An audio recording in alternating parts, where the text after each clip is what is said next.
Syria এবং লেবাননে একাধিক স্থানে একযোগে ব্যাপক বিমান হামলা চালিয়েছে ইসরায়েল। লক্ষ্য ছিল সিরিয়ার সরকারি বাহিনী এবং লেবাননের ইরান সমর্থিত হিজবুল্লাহ গোষ্ঠী। ইসরায়েলের দাবি, উত্তরের সীমান্ত নিরাপদ রাখতে এই সামরিক অভিযান। তবে বিশ্লেষকদের মতে এই হামলার পেছনে রয়েছে গভীর রাজনৈতিক এবং সাম্প্রদায়িক উত্তেজনা। সিরিয়ায় দক্ষিণাঞ্চলীয় সুদাইদা একটি দ্রুজ সংখ্যাগরিষ্ঠ এলাকা। এখানে সম্প্রতি বেদুইন ও দ্রুজ মিলিশিয়াদের মধ্যে ভয়াবহ সাম্প্রদায়িক সংঘর্ষে বহু মানুষের প্রাণহানি ঘটে। পরিস্থিতি নিয়ন্ত্রণে নতুন সরকার সেনা পাঠালেও পরে তারাই সংঘর্ষে জড়িয়ে পড়ে।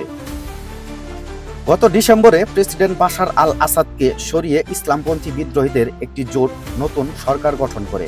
এই সরকারের বিরুদ্ধে ইসরায়েলের এটি প্রথম সরাসরি সামরিক পদক্ষেপ। একই দিনে লেবাননের বেকা উপত্যকায় হিজবুল্লাহর ঘাঁটিতে বিমান হামলা চালায় ইসরায়েল। অঞ্চলটি হিজবুল্লাহর শক্ত ঘাঁটি হিসেবে পরিচিত। লেবাননের কর্মকর্তারা বলছেন, হিজবুল্লাহকে নিরস্ত্র করতে ইসরায়েল ধারাবাহিকভাবে চাপ দিচ্ছে।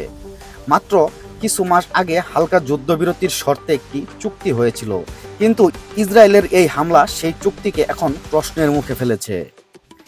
ইসরায়েলের প্রতিরক্ষা মন্ত্রী ইসরায়েল কাটস বলেছেন, এই হামলা হিজবুল্লাহ এবং লেবানন সরকারের জন্য একটি স্পষ্ট বার্তা।